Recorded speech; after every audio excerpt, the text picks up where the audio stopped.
णमो अर्हन्ताणं णमो सिद्धाणं णमो आयर्याणं णमो अज्झायाणं णमो लोये सव्वसाहुणं।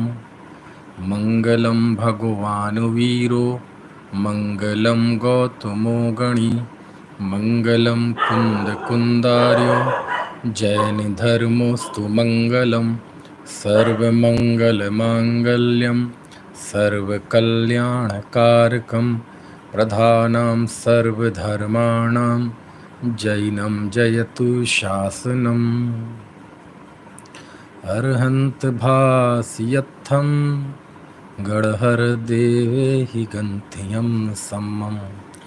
प्रणमामि भक्तियुक्तो सुदृढान्महोदयं शिरसा। मोक्षमार्गस्य नेतारं भेत्तारं कर्मभूभृतां ज्ञातारं विश्वतत्त्वानां वन्दे तद्गुणलब्धये। श्रोतावतार पर बात चल रही है। पिछले 2 व्याख्यानों में हमने पहली शताब्दी, जो पहली पीढ़ी थी हमारे जिनवाणी को लिपिबद्ध करने वाले आचार्यों की, उसमें कुमार स्वामी यानी कार्तिकेय स्वामी और उनके ग्रंथ कार्तिकेयानुप्रेक्षा, इन पर हमने 2 दिन चर्चा की। अब उसके बाद एक अगली पीढ़ी प्रारंभ होती है और अगली पीढ़ी में जो सबसे पहला नंबर आता है वो आता है आचार्य उमा स्वामी का। आचार्य उमा स्वामी ऐसे गौरवशाली आचार्य हैं। बहुत कम होता है कि कोई एक आचार्य अथवा किसी एक आचार्य की कोई रचना है ना 2 अलग अलग स्थानों पे एक सी प्रमाण मानी जाती हो। जैसे भक्तांबर है, जैनियों के सभी संप्रदायों में, दिगंबर में, श्वेतांबर में, कोई भी हो, सब जगह उसकी प्रामाणिकता है। कुछ फर्क है तो वो तो स्तोत्र हो गया। इसी तरह सूत्रात्मक ग्रंथों में, शास्त्रों में तत्वार सूत्र एक ऐसी रचना है उमा स्वामी आचार्य की कि ये अखंड जैन समाज में स्वीकृत है पूरे प्रामाणिकता के साथ। यद्यपि दिगंबर परंपरा में तत्वार सूत्र का जितना भारी महत्व है, उस पर जितना काम हुआ है, श्वेतांबरों में उतना नहीं है। लेकिन इसके बावजूद भी आखिर महत्व तो है ना, प्रामाणिकता तो है ना। जो भी रहा हो, तत्वार सूत्र एक ऐसा ग्रंथ है, ऐसा ग्रंथ कहते ही हमारे मन में वो घरों में, मंदिरों में जो लिखे हुए मोटे मोटे है ना, उस पर ही ध्यान जाता है ना। तो तत्वार सूत्र एक ऐसी रचना है जो सभी संप्रदायों में है ना, जैनियों के बिल्कुल अखंड रूप से स्वीकृत है। ठीक है। चलिए अब जरा हम इस पे बात करेंगे। और तत्वार सूत्र पे जब मैं बात कर रहा हूँ तो मुझे समझ में नहीं आ रहा है कि मैं कहाँ से शुरू करूँ, है ना। तो सबसे पहले हम थोड़ा सा इनका तत्वार सूत्र के जो कर्ता हैं आचार्य स्वामी, है ना, इन पे थोड़ी सी बात कर लेते हैं शुरुआत में, क्योंकि इनका परिचय भी ज़रूरी है। आचार्य उमा स्वामी उन गौरवशाली आचार्यों में से हैं। आचार्य उमा स्वामी उन महासातिशय पुण्य वाले महासौभाग्यशाली जीवों में से हैं कि सबसे पहले तो ये सौभाग्य कि उन्होंने दिगंबर दीक्षा अंगीकार की, वह जैन संत हुए और उन्हें संत के रूप में अपना गुरु, उनके गुरु के रूप में यदि कोई उन्हें मिला तो कोई और नहीं बल्कि कलिकाल सर्वज्ञ आचार्य कुंदकुंद देव, यानी कुंदकुंद देव से जो दीक्षित हों, कुंदकुंद देव का जो जीव शिष्य रहा हो, तो अपने आप में एक ये बहुत बड़ा गौरव और बहुत बड़ा सौभाग्य उस जीव के साथ जुड़ जाता है। क्योंकि कुंदकुंद आचार्य कलिकाल सर्वज्ञ कहलाते हैं। कलिकाल सर्वज्ञ मतलब इस पंचम काल के कलयुग के सर्वज्ञ, क्योंकि इस काल में सर्वज्ञ तो नहीं थे उस समय, आज भी नहीं है, लेकिन सर्वज्ञ होते तो क्या करते, आपको तत्व ज्ञान बताते, आपको मोक्ष मार्ग बताते। तो सर्वज्ञ जब नहीं थे तो उस कमी को पूरा नहीं होने दिया, उस कमी को महसूस नहीं होने दिया, और सर्वज्ञ जो मुक्ति का मार्ग बताते वो इस काल में कुंद कुंद देव ने बताया। यानी सर्वज्ञ के विरह को महसूस नहीं होने दिया, सर्वज्ञ के विरह को उन्होंने भुला दिया, इसलिए उन्हें कलिकाल सर्वज्ञ कहते हैं। और ऐसे तत्व ज्ञान से है ना बने हुए जीव, ऐसे संयम रत्नत्रय है ना समता भाव और व्यापक जीवन दृष्टि से बना हुआ जीव, जब वो गुरु के रूप में किसी को मिल जाते हैं तो गुरु के रूप में मिलना ही उस शिष्य की होनहार को दर्शाता है कि इस जीव की भली होनहार है, बहुत अच्छी होनहार है जिस जीव को ऐसे गुरु मिले। तो ऐसे आचार्य उमा स्वामी कुंद कुंद देव के प्रमुख शिष्य थे, पट्ट शिष्य जिन्हें बोलते हैं।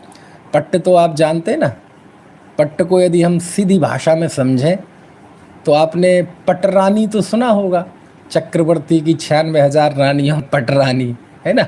पटरानी मतलब प्रमुख, है ना, मतलब उस पूरे जो क्या कहना चाहिए, पूरी जो उनकी पत्नियों का समूह था, महिला वर्ग था है ना, चक्रवर्ती की 96,000 रानियों, उनकी महिलाओं का जो समूह था, पत्नी समूह, स्त्री समूह, उनमें सबसे प्रमुख वो कहलाती है पटरानी। तो ऐसे ही आचार्य कुंद कुंद का जो संघ था, उस संघ में उनके प्रमुख शिष्य थे उमा स्वामी आचार्य। शिष्य के रूप में तो आचार्य नहीं थे, लेकिन जब कुंद कुंद देव ने संलेखना ली, समाधि ली, अभी हमने भगवती आराधना में पढ़ा था, आपको बताया था भगवती आराधना में कि जब कोई आचार्य समाधि लेते हैं तो कैसे लेते हैं, अपने संघ में किसी साधु को आचार्य पद देते हैं, उसके बाद वो परगणचर्या करते हैं। परगणचर्या मतलब किसी दूसरे के संघ में जाकर किन्हीं दूसरों को अपना आचार्य और निर्यापक आचार्य स्वीकार करके फिर वहाँ जाके समाधि लेते हैं। तो ये कुंद कुंद देव ने भी ये किया होगा, है ना, कि उन्होंने आचार्य मतलब उमा स्वामी मुनि को आचार्य पद दिया और उसके बाद उन्होंने संघ से विदा लेकर फिर उनकी समाधि हुई होगी। तो जिनको कुंद कुंद देव ने आचार्य पद दिया हो तो आप समझ सकते हैं वो आचार्य कितने महान रहे होंगे। उनका जो लिखा हुआ तत्वार सूत्र है उस पे तो कुंद कुंद आचार्य की गहरी छाप है ही, स्पष्ट है। समझ में आया? वो विषय आएगा तब हम बताएंगे। तो ये ऐसा मतलब इतना ही इनके विषय में परिचय मिलता है। ये उमा स्वामी आचार्य कहाँ के थे, कैसे थे, किस जगह तक थे, ये सारी चीज़ें आज मौजूद नहीं है। भविष्य में कोई और रिसर्च हो, कोई और ग्रंथ मिलें तो हमें पता चल जाए तो बात अलग है, लेकिन उम्मीद कम ही दिखती है ना। क्योंकि हमारे प्राचीन आचार्यों का यही मतलब एक व्यक्तित्व था कि वो लोकेशणा से बहुत दूर रहते थे। वो बड़े बड़े कार्य करते थे, बड़ी श्रुत सेवा करते थे, सब कुछ करते थे, लेकिन मन में जरा भी ऐसा नहीं था कि मेरा नाम दुनिया जाने, है ना, मेरे नाम से ये शास्त्र जाना जाए। क्योंकि वैसे भी जिन धर्म में जो है सर्वज्ञता की मुख्यता होती है, सर्वज्ञ प्रणीत, ये जिन शास्त्र की रीढ़ की हड्डी है, ये आत्मा है हमारे जिन शास्त्रों की, कि वह सर्वज्ञ प्रणीत होना चाहिए। यदि कोई अल्पज्ञ भी शास्त्र लिखता है तो वह भी सर्वज्ञ की साक्षी में ही लिखता है। सर्वज्ञ की साक्षी मतलब उन्हीं की साक्षी भाव से लिखता है कि ये बात सर्वज्ञ भगवान ने कही है। तो इस बात को आचार्य बड़ी गहराई से समझते थे, है ना। इसलिए वो अपना हम क्या परिचय दें, हम क्या परिचय दें, है ना, क्यों परिचय दें। तो बोले हम तो भगवान की बात को आपको बताने वाले हैं, हम उस वाणी के कर्ता नहीं हैं, ना हमने उस वस्तु स्वरूप को सर्वज्ञ की तरह प्रत्यक्ष देखा है, हमने तो उनसी की परंपरा से सीखा है और हमें बस वो आगे बढ़ाना है। समझ में आया ना। ऐसे तो ये भाव उनके अंदर रहता था है ना। यही कारण है कि वो अपना नाम, अपना परिचय नहीं दिया करते थे, और दे दिया तो कहीं एक जगह कोई गाथा में दे दिया, और ना भी दिया हो तो बाद में लिपिकार ने उनके नाम से वो गाथा जोड़ दी। ऐसी सब चीज़ें चलती हैं। तो उमा स्वामी आचार्य भी ऐसे ही गुरु के शिष्य थे। वो भी लोकेशणा से दूर थे, नाम की, नेम फेम की चिंता उन्हें भी नहीं थी। यही कारण है कि उन्होंने तत्वार सूत्र जैसे कालजयी, है ना, रचना की उन्होंने, लेकिन कहीं उन्होंने अपना नाम उल्लेख नहीं किया। दूसरी बात, जब कुंदकुंद आचार्य के प्रमुख शिष्य थे तो अब ये कहने जैसी बात नहीं कि ये भी ईशा की प्रथम शताब्दी में ही थे। जब शिष्य थे तो स्वाभाविक है समकालीन थे, है ना। हो सकता है उम्र में छोटे रहे हों, ये भी पक्का नहीं है छोटे रहे, हो सकता है कुंद देव से बड़ी उम्र के भी हों, ऐसा भी हो सकता है। क्योंकि जो पट्टावलियाँ आती हैं गुरु शिष्य परंपरा, उसमें उम्र के छोटे बड़े होने का कोई मतलब नहीं है। क्योंकि ऐसा हो सकता है कि आचार्य की उम्र कम हो और शिष्य की उम्र ज़्यादा हो। समझ में आ रही है बात। आज भी ऐसे दृष्टांत आपको देखने मिल जाएंगे। चूँकि बहुत छोटी उम्र में ही कुंद देव की दीक्षा हो गई थी, और जल्दी ही, मेरी समझ से पता नहीं 45 साल, आगे पीछे भी हो सकता है, थोड़ा ध्यान आ रहा है मुझे, उस उम्र में वो आचार्य हो गए थे। और उसके बाद 95 साल तक उनकी उम्र रही, 95 वर्ष से ज़्यादा, है ना, थोड़ा और समय बीत गया था, तब उनकी समाधि हुई। तो सोच लो आप, 50 साल से भी ज़्यादा वो आचार्य पद में रहे। तो हो सकता है उनके संग में उनसे कम उम्र के भी होंगे, ज़्यादा उम्र के भी होंगे, क्योंकि आचार्य तो भले ही कितने ही कम उम्र के हों, लेकिन उनसे जो दीक्षा लेते हैं हो सकता है वो 90-100 साल के भी क्यों ना हो, लेकिन वह उनको नमस्कार करेंगे, क्योंकि आप उम्र में बड़े हैं। लेकिन यहाँ जिस धर्म के क्षेत्र में आए हैं, यहाँ छोटे बड़े का मतलब कनिष्ठ और वरिष्ठ के व्यवहार का आकलन अलग दृष्टि से होता है ना। क्योंकि दीक्षा लेना एक पुनर्जन्म है। दीक्षा लेना क्या है? एक पुनर्जन्म है। उस जीवन का एक नया सवेरा है।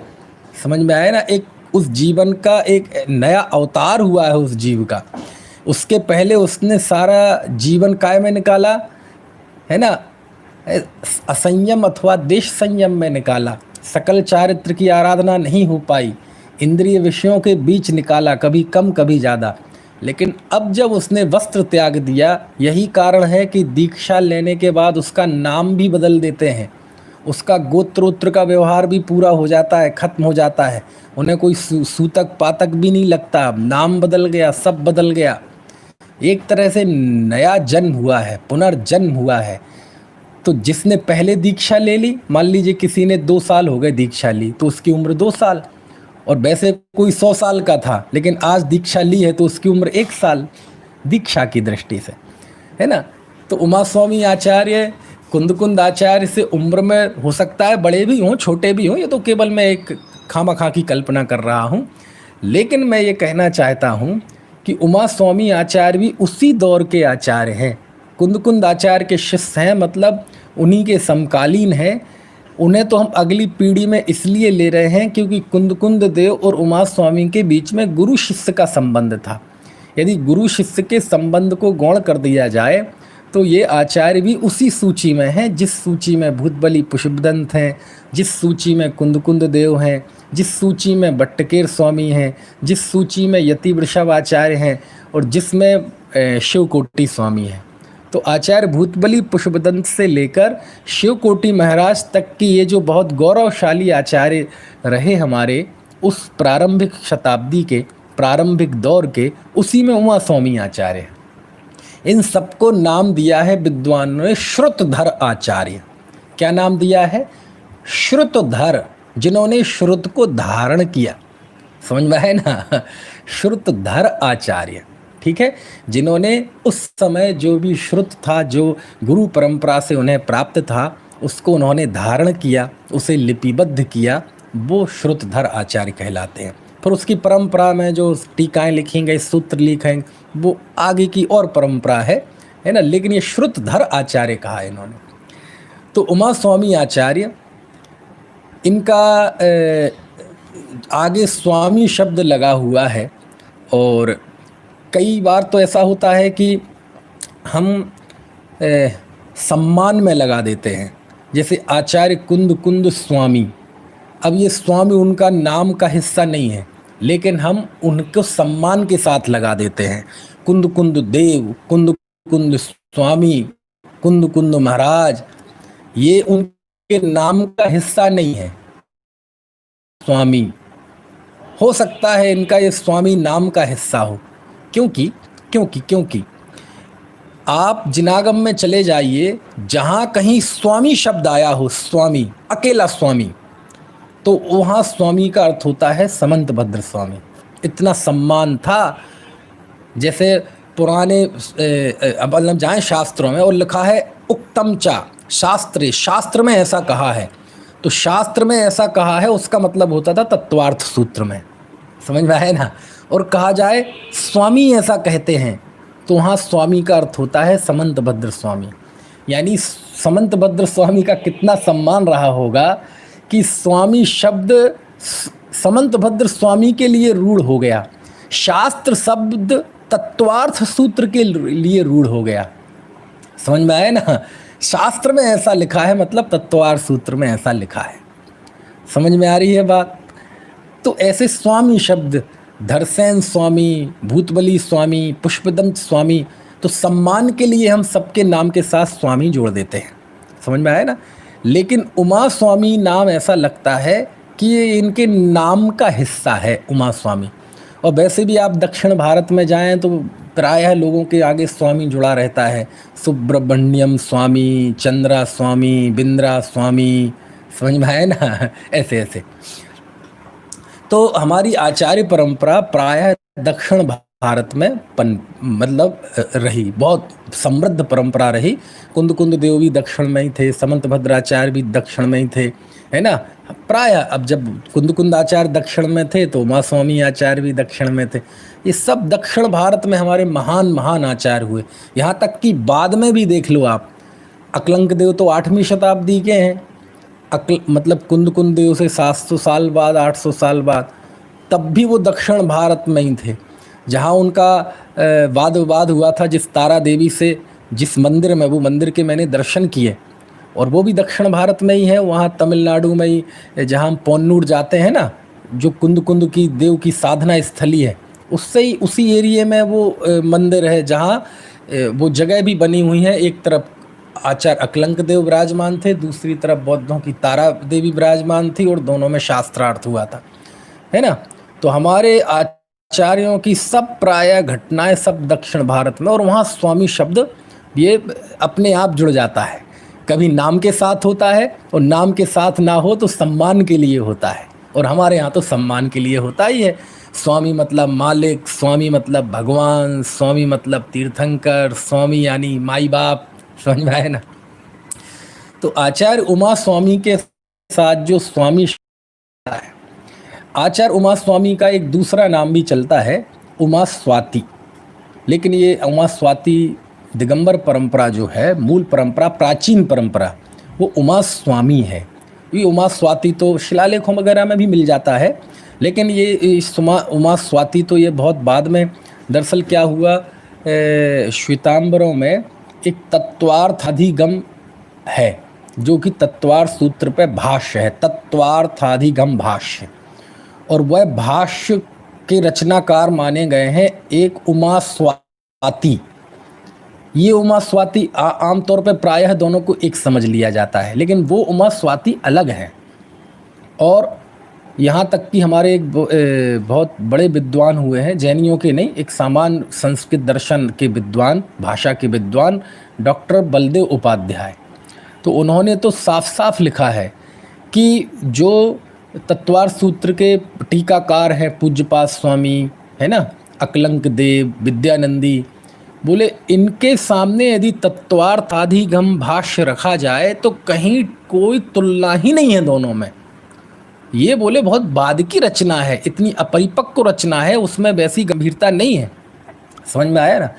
और भ्रम फैलाने के लिए ऐसी बातें डाल दी गई कि ये आचार्य उमा स्वाति की स्वपग्ग टीका है। ये स्वपग्ग टीका क्या होता है? स्वपग्ग टीका कहलाती है कि जैसे मैं मान लीजिए मैंने कोई शास्त्र लिखा और मैंने ही उसकी टीका की, तो वो कहलाती है सोपग्ग टीका। ऐसी भी काफ़ी हैं, प्रचलित हैं। तो वहाँ लिख दी कि ये उमा स्वाति की सोपग्ग टीका है। तो उससे यह भ्रम हो गया कि ये सूत्र भी उमा स्वाति ने लिखे और उसकी टीका भी उमा स्वाति ने की, तत्वार्थादिगम भाष्य। लेकिन ये बिल्कुल भ्रामक है, उनका नाम उमा स्वामी था। और वैसे भी स्वाति है, ये तो नपुंसक लिंग का शब्द है स्वाति, ऐसे नपुंसक लिंग में नाम होंगे, समझ में आया ना। उमा स्वामी है, और उमा स्वामी भी इनका नाम कम प्रचलित है। पूर्व टीकाकारों ने, बड़े बड़े आचार्यों ने, धवलाकार ने, विद्यानंदी आचार्य ने श्लोक वार्तिक में इनको गृध्र पिच्छाचार्य नाम से स्मरण किया है। यानी इनका बहुत प्रचलित नाम था गृध्र पिच्छाचार्य। अब गृध्र पिच्छाचार्य नाम से दो नाम आते हैं, दो व्यक्ति आते हैं, एक कुंदकुंद देव और एक उमा स्वामी आचार्य। अब दोनों के साथ एक ही घटना घटी हो कि उनकी मयूर पक्षी का कोई ले गया या जो भी हुआ हो, अब सामायिक में बैठे हैं तो फिर थोड़ी चिंता करते हैं कि ये पक्षी का कमंडल का क्या होगा, समझ में आए ना।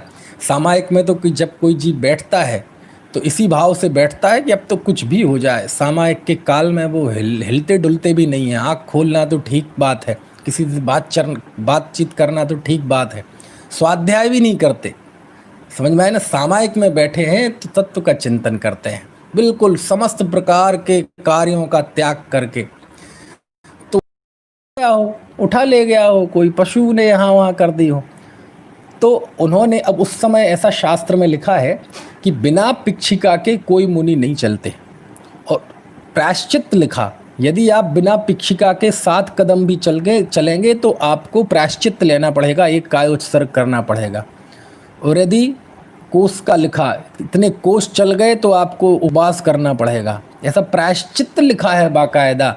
बिना कमंडलू के तो चल सकते हैं भाई, कमंडलू तो एक विशिष्ट उसमें ज़रूरत पड़ती है उसकी, भाई रखा है, फिर भी आप चल सकते हैं, थोड़े वहाँ चले जाएं, ऐसे चल, मतलब मान लीजिए किसी तीर्थ पे हैं तो भगवान के दर्शन कर लें। कमंडलू एकदम कंपलसरी नहीं है कि हर वक्त हाथ में होना चाहिए, वो तो एक हाथ पैर धोने शुचिता के लिए है, लेकिन पिक्षिका तो जीव रक्षा के लिए, संयम के लिए है। तो ऐसा जब हुआ तो कहते बिना पिक्षिका के तो साधु होते नहीं। तो उन्होंने आनन फानन में अब क्या करते, तो बोले गिद्ध के पंख पड़े होंगे तो उनको उन्होंने इकट्ठा करके पिक्षी बनाई या किसी ने ला के दे दी, जो भी रहा हो, तो वो गृध्र पिच्छाचार्य कहने लगे।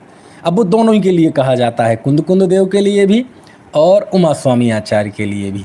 अब दोनों आचार्यों के साथ एक सी ही घटना हुई हो, अब ये बात तो कुछ जमती नहीं है, और दोनों ने आचार्य ने गिद्ध की पिक्षी रखी हो, ऐसी बात तो जमती नहीं है। लेकिन जो भी रहा हो सकता है कुंद आचार्य को गृध्र पिच्छाचार्य कहते हैं, तो गृध्र पिच्छाचार्य के शिष्य होने के कारण इन्हें भी कोई गृध्र पिच्छ का वो आरोप हो गया हो। लेकिन जो भी हो, गृध्र पिच्छाचार्य नाम से इनका स्मरण होता है उमा स्वामी आचार्य का, है ना। चलिए, तो ये तो इनके नाम की बात हो गई। अब आते हैं मूल तत्वार सूत्र पर, यहाँ आना था हमें। तो तत्वार सूत्र के 2 नाम आज हमारे प्रचलित हैं, एक नाम है तत्वार सूत्र और दूसरा नाम है मोक्ष शास्त्र। ये 2 नाम प्रचलित हैं। जो प्राचीन नाम है, जो असल नाम है, वो नाम है तत्वार्थ। इस ग्रंथ का नाम क्या है? तत्वार्थ, ये नाम है बस। यही कारण है कि सर्वार्थ सिद्धि को कहा जाता है तत्वार्थ वृत्ति। अकलंक देव की टीका का नाम है तत्वार्थ वार्तिक, राजवार्तिक, ठीक है। विद्यानंदी आचार्य की टीका का नाम है तत्वार्थ श्लोक वार्तिक। सूत्र कहाँ है उसमें, समझ में आया ना। और शुर सागर सूरी की टीका का भी नाम है तत्वार्थ वृत्ति, लिख लो आप। फिर ये सूत्र कहाँ से जुड़ गया? चूंकि ये सूत्रात्मक है इसलिए सहज में ही उसमें सूत्र जुड़ गया। वीरसेन स्वामी ने तत्वार्थ सूत्र लिखा तो वो फिर वो चलन में आ गया, लेकिन इसका मूल नाम है तत्वार्थ, ये इस शास्त्र का नाम है। इसके बाद दूसरा नाम मोक्ष शास्त्र, ये भी बहुत प्रचलित है। प्रचलित कैसे हुआ, कब हुआ, इसका इतिहास क्या है मोक्ष शास्त्र नाम का, ये मुझे पढ़ने में नहीं आया, और जिन जिन को पढ़ा उन्होंने भी यही लिखा कि हमें भी नहीं पता कहाँ से आया। लेकिन कुल मिला के ये मोक्ष शास्त्र इसका नाम पड़ गया है ना। नाम क्यों पड़ गया तो वो अभी हम आपको बताते हैं, ठीक है। तो ये दो नाम इसके हैं। अब इस नामकरण की सार्थकता क्या है? तत्वार्थ सूत्र में तत्वार्थ की सार्थकता तो ये है कि इसमें 7 तत्वार्थों का वर्णन है। किसका वर्णन है? 7 तत्वार्थों का वर्णन है। ये 7 तत्वार्थ कौन से होते हैं? जीव, अजीव, आश्रव, वन, संवर, निर्जरा, मोक्ष। ये 7 तत्वार्थों का वर्णन होने से इस ग्रंथ का नाम तत्वार्थ सार्थक है। पहले 4 अध्यायों में जीव तत्व की मुख्यता से वर्णन है। इसमें पहला अध्याय थोड़ा प्रमाणनय का विवेचन है, 3 अध्यायों में ही है विशुद्धता जीव का, तो दूसरा, तीसरा, चौथा। 5वां अध्याय उसमें अजीव का वर्णन है। 6वें 7वें अध्याय में आश्रव का वर्णन है। 8वें अध्याय में बंध का वर्णन है। 9वें अध्याय में संवर निर्जरा का वर्णन है और 10वें अध्याय में मोक्ष का वर्णन है। तो 7 तत्वों का विवेचन करने के कारण इस ग्रंथ का नाम तत्वार्थ ये बिल्कुल सार्थक है। समझ में आया ना। और सूत्र शब्द क्यों जुड़ गया?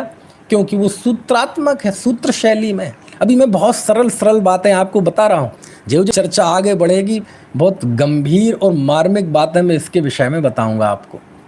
दूसरा नाम है इसका मोक्ष शास्त्र। मोक्ष शास्त्र क्यों नाम पड़ा, कैसे पढ़ा, तो बिल्कुल बहुत ज़्यादा बुद्धि लगाने की ज़रूरत नहीं है। हमारे यहाँ कई ऐसे स्तोत्र हैं जिनका नाम उनके पहले शब्द से के वजह से पढ़ा। भक्तांबर का भक्तांबर नाम क्यों है? क्योंकि उसका पहला शब्द है भक्तांबर प्रणत मौलि मणि प्रभाणा। तो पहला शब्द है भक्तांबर, इसलिए उस स्तोत्र का नाम ही है भक्तांबर स्तोत्र। उस भक्तांबर स्तोत्र क्या है? भक्तांबर का तो कोई अर्थ ही नहीं होता। भक्तांबर का अर्थ होता है अमर यानी देव, और भक्त यानी भक्त, देव भक्त। ये कोई स्तोत्र है? स्तोत्र तो वो आदिनाथ भगवान का है। लिखा किसने है? आचार्य मानतुंग स्वामी ने लिखा हुआ है। समझ में? लेकिन वो नाम पड़ गया भक्तामर। ऐसे ही कल्याण मंदिर स्तोत्र में भी ऐसे ही है।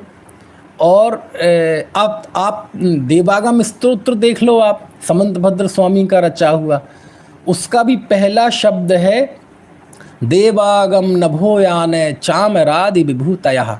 तो उसमें पहला शब्द है देवागम, इसी वजह से उसका नाम देवागम स्तोत्र पड़ गया। ऐसे ही तत्वार्थ सूत्र का पहला शब्द क्या है? मोक्ष मार्ग मोक्ष मार्गस्य नेतारम भेत्तारम कर्म भूभृताम। इसमें मंगलाचरण का पहला ही शब्द है मोक्ष। एक कारण, और ये कारण ना हो तो दूसरा कारण, आचार्य ने पहले सूत्र में किसका वर्णन किया? सम्यक दर्शन ज्ञान चारित्राणि मोक्ष मार्गा। मोक्ष मार्ग से बात शुरू हुई और अंत में जाके 10वें अध्याय में किसका वर्णन है? मोक्ष का वर्णन है। तो मंगलाचरण में पहला अक्षर मोक्ष, दूसरा पहले सूत्र में भी बात मोक्ष मार्ग की और सबसे अंत में बात मोक्ष पे ही जाके पूरी हुई। और सूत्र की रचना भी किसी मोक्षाभिलाषी जीव के लिए मुक्ति का मार्ग का प्रश्न करने के उत्तर के रूप में हुई। इन सब कारणों से, कोई कम हो सकता है कोई ज़्यादा, लेकिन इन सब कारणों से यदि इसका नाम मोक्ष शास्त्र चल पड़ा हो, किसी ने रख दिया हो, बाद में पसंद कर लिया गया हो और उसकी परंपरा चल पड़ी, तो इसमें कोई आश्चर्य की बात नहीं है। नाम है, हमें तो दोनों ही अच्छे लगते हैं। तत्वार्थ सूत्र भी नाम अच्छा लगता है, मोक्ष शास्त्र भी नाम अच्छा लगता है। समझ में आए ना। इसलिए कोई राग द्वेष की बात नहीं है, लेकिन थोड़ा सा फर्क तो आ ही जाता है। प्राचीन नाम इसका तत्वार्थ है। और उमा स्वामी को किस नाम से याद किया है टीकाकारों ने? गृध्र पिच्छाचार्य। चलिए अब आगे, अब मैं कुछ आपको रोचक और आनंददायी चीज़ें बताता हूँ। ये तत्वार्थ सूत्र उत्पन्न कैसे हुआ, कैसे बना ये तत्वार्थ सूत्र? तो तत्वार्थ सूत्र की उत्पत्ति की बड़ी रोचक कथा है, बड़ी रोचक कथा है।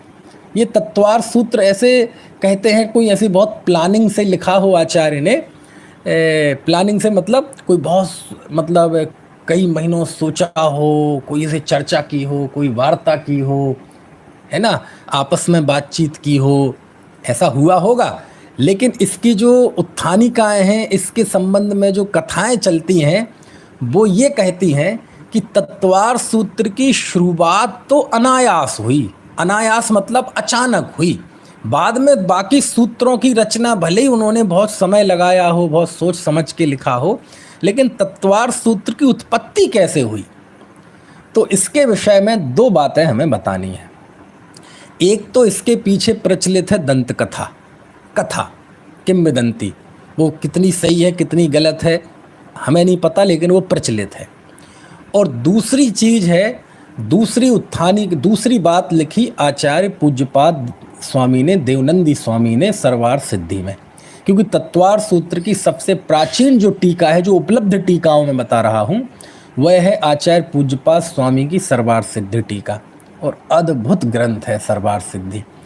तो सरवार सिद्धि में लिखी, और उसके बाद फिर और कई जगह, फिर तो क्षीरसागर सूरी ने भी लिखी, वही बात दूसरी टीकाओं में भी है ना। और एक दूसरी कथा है, तो पहले मैं आपको कथा बताता हूँ, है ना, फिर दूसरी बात वो बहुत मार्मिक है, उसको और बाद में बताऊँगा।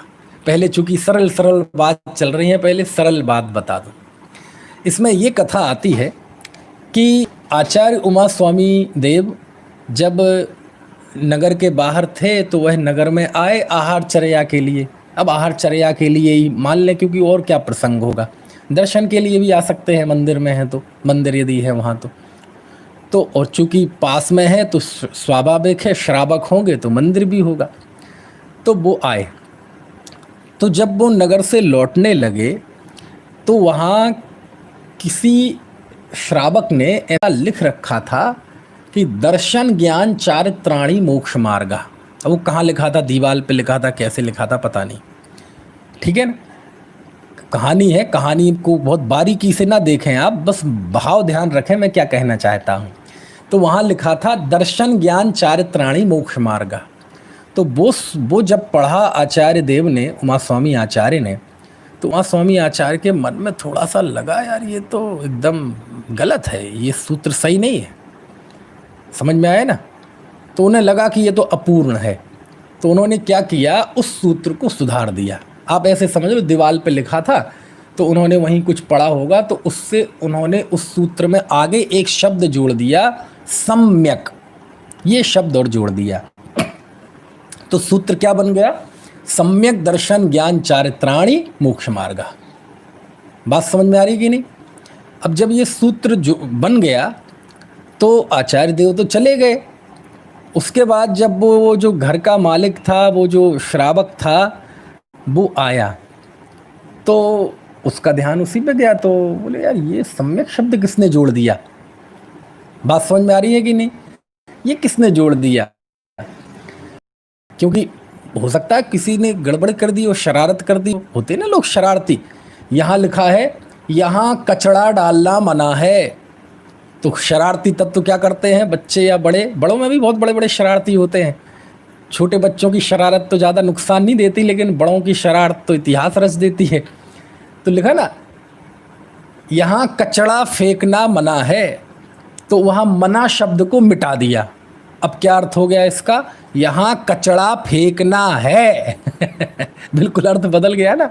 ऐसी शरारत छेड़खानी कर देते हैं शब्दों के साथ। हम जब जयपुर में पढ़ते थे तो वहाँ पीछे के रास्ते पे लिखा था यह आम रास्ता नहीं है।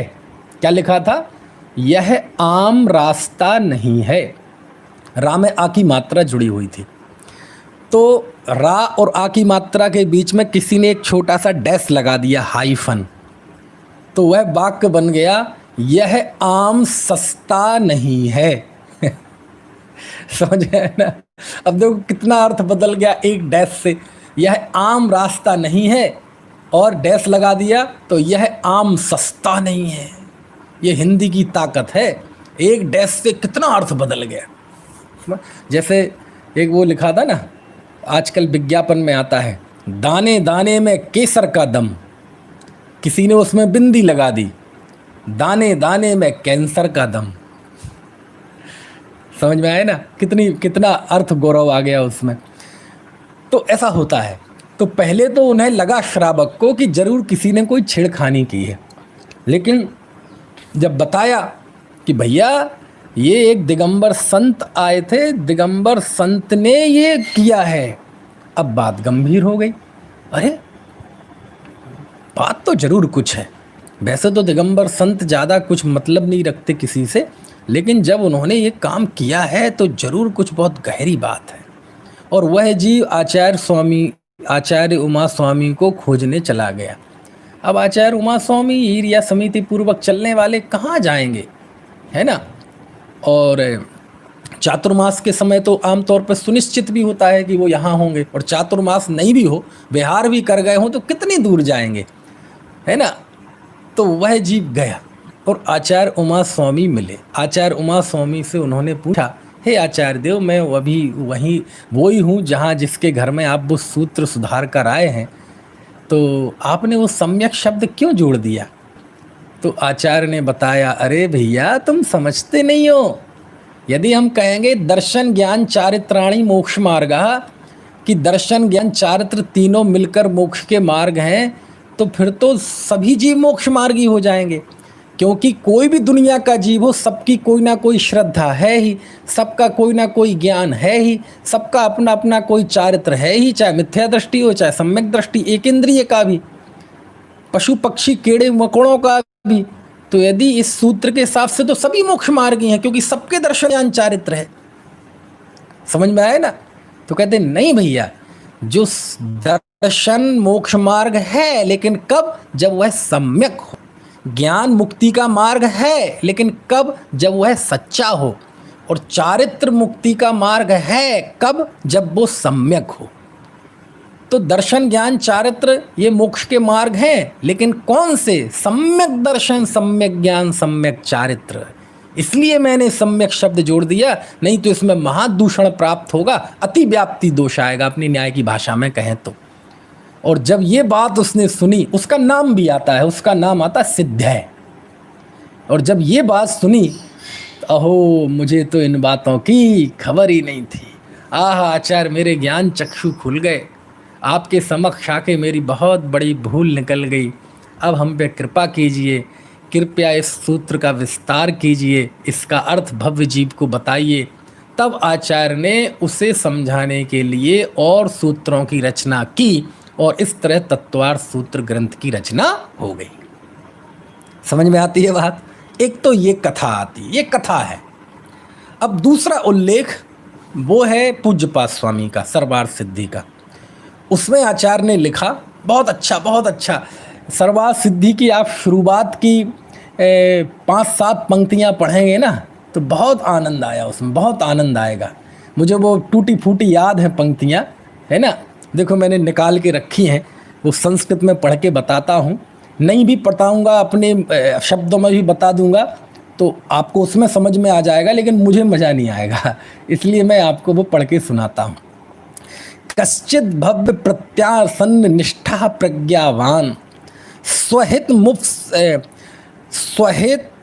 मुपलिप्सुर विभक्ते परम रम्ये भव्य सत्व विश्रामास्पदे क्वचिद आश्रम पदे मुनि परिशन मध्ये सन्निषणम मूर्ति में मोक्ष मार्ग मावाग विसर्गम वपुषा निरूपयन्ति युक्त आगम कुशलम परहित प्रतिपाद नैक कार्य मार्य निषेव्यम निर्ग्रंथाचार्य वर मुत्सद्य सविनय परिप्रक्षति स्म भगवन किम नु खलु आत्मने हितम स्यादिति स आह मोक्षिति, है ना। स ए पुनः प्रत्याह किम स्वरूपो असौ मोक्षः कश्चास्य प्राप्त्युपाया इति आचार्याः निरवशेष निराकृत कर्म मल कलंकस्या शरीरस्य आत्मनो अचिंत स्वाभाविक ज्ञानादि गुणम अव्यावाद सुखम आत्यांतिकम अवस्थान्तरम मोक्ष इति। समझ में नहीं आया आपको। अब देखो क्या कहते हैं पूज्यपाद स्वामी लिख रहे हैं, और क्या लिखते, इतना लंबा वाक्य है कि कश्चित भव्य प्रत्यासन्न निष्ठा, कोई निकट भव्य, कश्चित भव्यः, कोई भव्य। कैसा है वह भव्य? प्रत्यासन्निष्ठा, आसन्न भव्य जीव। कैसा है वह? प्रज्ञावानः, प्रज्ञावान है। कैसा है वह? स्वहितम उपलिप्सुर विभक्ते, जो आत्महित की लिप्सा रखता है। लिप्सा शब्द का प्रयोग किया आचार्य ने। अब लिप्सा तो आप जानते ही हैं, इच्छा, मन। बोले नहीं, जब बहुत किसी चीज का बहुत ज्यादा मन होना, एकदम लालसा के साथ, तो उसे हम कहते हैं लिप्सा। तो उस जीव को कहा कि जिसे आत्महित की लिप्सा है। और कैसा है वह? हो गया। तो ऐसा शिष्य जो कोई आसन्न भव्य जीव है, प्रज्ञावान है, आत्महित की इच्छा रखता है, वह जीव एक स्थान पर पहुंचा, उसे आश्रम कहा है यहाँ। कैसा है वह आश्रम? तो उसके लिए लिखा भव्य जीवों को विश्राम करने लायक है। ये घर विश्राम करने लायक नहीं है, ये डबल बेड, ये डल्लब के गद्दे विश्राम करने लायक नहीं है। वो आश्रम, वो स्थान, आश्रम मतलब कोई मठठ की कल्पना मत कर लेना आप। मुनि संग जहाँ रुका हुआ हो वही आश्रम है। तो वो स्थान कहते भव्य जीवों के लिए आश्रम लायक है। और उस स्थान पर सुनना, जब वह आसन्न भव्य जीव उस आश्रम स्थल पर पहुंचा और उसने क्या देखा कि मुनि परिषद मध्य, वाह, मुनि परिषद, जो मुनियों का संघ है ना, उसको यहाँ परिषद कहा गया है। तो मुनि परिषद के मध्य में है ना, सन्निष्णम, बैठे हुए, है ना, आचार्य बैठे हुए। अब उमा स्वामी आचार्य के लिए जो विशेषण आया है वो सुनाने के लिए मैंने आपको इतना लंबा सुनाया। मूर्तमेव मोक्ष मार्गम अविवाग विसर्गम बपुषाम निरूपयन्तम। क्या लिखते हैं आचार्य उमा स्वामी का? उन्होंने चित्र खींचा पूज्यपाद स्वामी ने सरवार सिद्धि में, कि वह मुनि परिषद के बीच में बैठे हुए मुनि, वह ऐसे लग रहे हैं, ऐसे लग रहे नहीं रहे हैं, उत्प्रेक्षा अलंकार नहीं है, ऐसा है क्या कि वह अपने शरीर के द्वारा बिना कहे ही, बिना किसी अविवाक विसर्ग, बिना बोले ही, बिना वाणी का प्रयोग किए ही, बपुषाम, अपने शरीर के द्वारा, निरूपयन्तम, निरूपण किया है उन्होंने। किसका? मोक्ष मार्ग का। यानी उन आचार्य उमा स्वामी की मुख मुद्रा, उनकी मुद्रा ही मोक्ष मार्ग को बिना कहे ही बता रही है। वाह, हे गुरुवर शाश्वत सुख दर्शक, यह नग्न स्वरूप तुम्हारा है, जग की नश्वरता का सच्चा दिग्दर्शन करने वाला है। ऐसे शिष्य, ऐसा वह भव्य जीव, ऐसा तो भव्य हो और ऐसे आचार्य हो। भव्य कैसा? प्रज्ञावान, आत्महित की लिप्सा रखने वाला, निकट भव्य जीव। और किनके समक्ष गया? जो अपनी मुख मुद्रा से, शरीर के द्वारा ही मुक्ति मार्ग बताने वाले हैं। अभी मुंह से नहीं बताया। समझ में आया? कहाँ बैठे हुए? मुनि परिषद के बीच में बैठे हुए, गृहस्थों के बीच में नहीं, असंयमी जनों के बीच में नहीं, सेठिया राजनेताओं के बीच में नहीं, मुनि परिषद के बीच में बैठे हुए। और कहाँ? आश्रम में। समझ में आया? वहां वह जीव गया। अब क्या प्रश्न पूछा आचार्य से, है ना? और कैसे हैं वो आचार्य? युक्त आगम कुशल। अब वो मैं ज़्यादा विशेषण नहीं बता रहा हूँ। युक्ति आगम में कुशल हैं, पर जीवों के हित का प्रतिपादन करने वाले हैं। ऐसे निर्ग्रंथ आचार्य, है ना, उनके समीप जाकर उसने सविनय प्रश्न पूछा, हे आचार्य देव, है ना। आचार्य देव नहीं लिखा, मालूम कौन सा शब्द लिखा? भगवन। क्या लिखा? भगवन। आचार्य देव तो मैं कह रहा हूँ, इसमें आचार्य नहीं लिखा, भगवन। हे भगवान, किम नु खलु आत्मने हितम स्यादिति। आत्मा का हित क्या है? खलु, वास्तव में आत्मा का हित क्या है? आत्मा का हित अकेले नहीं पूछा, आत्मा के हित तो कोई बहुत सारे हो सकते हैं। मान लीजिए आपको कोई कहे भाई साहब मैं शरीर में बहुत बीमार हूँ, मैं कृपया मेरे लिए कोई हित की बात बताओ, तो कहेगा ये दवा ले लो। ये कोई हित है? वास्तव में आत्मा का हित क्या है? खलु निश्चय से वास्तव में आत्मा का हित क्या है? तो आचार्य कहते हैं सा आचार्य कहते हैं मोक्षिति, मोक्ष है। स ए पुनः प्रत्याह, वह फिर से पूछता है किम स्वरूपो असौ मोक्षः कस्यास्त प्रत्युपायः इति। आचार्य कहते हैं, बहुत लंबा वाक्य है, निरवशेष निराकृत अनंत ज्ञान आदि गुण अव्याबाद सुख की प्राप्ति है ना, और अवस्थ शरीर आदि का अत्यंत नाश होना, इस दशा का नाम मोक्ष है। यानी जीव सकल कर्मों से रहित निरावरण हो सकता है और हो गया, इसका नाम मोक्ष है। आनंद आ गया। हे आचार्य देव, उस मुक्ति का उपाय क्या है? तो आचार्य के मुख से सूत्र निकल पड़ा, सम्यक दर्शन ज्ञान चारित्राणी मोक्ष मार्ग। ऐसा लिखा पूज्यपाद स्वामी ने। सोचो आप, ऐसा तो शिष्य और ऐसे आचार्य, और जब ऐसे शिष्य और आचार्य के बीच में जब संवाद होता है, तब जाके तत्वार सूत्र जैसी रचना निकलती है। समझ में आए ना? है, हम आप में से कोई होता तो हम क्या पूछते, हे आचार्य देव कृपया करके बताइए, हमारे घर में कलह है, कैसे ठीक हो जाए, हम गरीब हैं, कैसे ठीक गरीबी हमारी दूर हो जाए, बच्चा कहना नहीं मानता, कैसे ठीक हो जाए। समझ में आए ना? अजी हमारे तीर्थ का उद्धार कैसे हो जाए, हमारे मंदिर का उद्धार कैसे हो जाए। हम तो ये प्रश्न पूछते। समझ में आए ना? लेकिन यहाँ कौन सा भव्य है? स्वहित की जिसे लिप्सा है, प्रज्ञावान है, आसन्न भव्य है, ऐसा प्रश्न पूछने वाला भव्य हो, और ऐसे आचार्य हो कि जो मुनियों के बीच में बैठे थे और उनको देखकर ही ऐसा लग रहा था कि ये मोक्ष मार्ग बता रहे हों। बोले वाणी तो बात की बात है, वो तो मुद्रा से ही मुक्ति मार्ग बता रहे थे, बिना बोले ही मार्ग बता रहे थे। समझ में आए ना? ऐसा बताने वाले आचार्य और ऐसा पूछने वाला शिष्य, जब ऐसे दो जीव होते हैं तब तत्वार सूत्र निकलता है। और एक भी बैलेंस गड़बड़ होगा तब तत्वार सूत्र नहीं निकलेगा। समझ में आए ना? पूछने वाला कुटिल हो या भोला हो या कसाई हो, बताने वालों का नहीं कहते हैं हम, क्योंकि उनकी अपन क्यों उसमें ज़्यादा। यहाँ तो मान लीजिए ऐसा पूछने वाला कुटिल होता और आचार्य उमा स्वामी के समक्ष आके कुछ, आचार्य स्वामी तो बात ही नहीं करते, क्या बात करें। समझ में आए ना? ऐसे पूछने वाले और ऐसे बताने वाले, ऐसा लिखा। और ये बात फिर बाद में भी लिखी, और तत्वार्थ वृत्ति में श्रुत सागर सूरी ने उस शिष्य का नाम भी लिखा। वो जो भव्य जीव था ना, कश्चित आसन्न भव्य जीव, उसका नाम लिखा बाकायदा, और उसका नाम दिया है उन्होंने द्वैयाग। द्वैयाग, द्वितीया में दावा होता है ना, तो दावा उसमें ऐ की मात्रा और या में आ की मात्रा और का, द्वैयाग, ऐसा नाम दिया है उन्होंने। समझ में आए ना?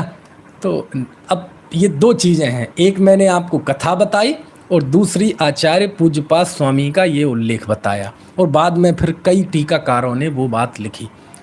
तो अब इसमें से होगी तो एक ही सही, कोई दोनों तो हो नहीं सकती, है ना? तो कथा को कथा माने और पूज्यपाद स्वामी ने जो लिखा है वो माने। इससे एक बात तो सामान्य तौर पर निकलती है। क्या निकलती है? कि तत्वार सूत्र की रचना शुरुआत तो अनायास हुई, बिना कोई प्लानिंग के, अनायास। फिर बाद में भले ही उन्होंने पूरे बहुत प्लानिंग के साथ पूरा मस्तिष्क में अध्यात्म आगम सबका संतुलन बिठा के उन्होंने लिखा, लेकिन तत्वार सूत्र की रचना किसी आत्मा के हित चाहने वाले व्यक्ति के निमित्त से हुई है, ये बात तो सिद्ध है।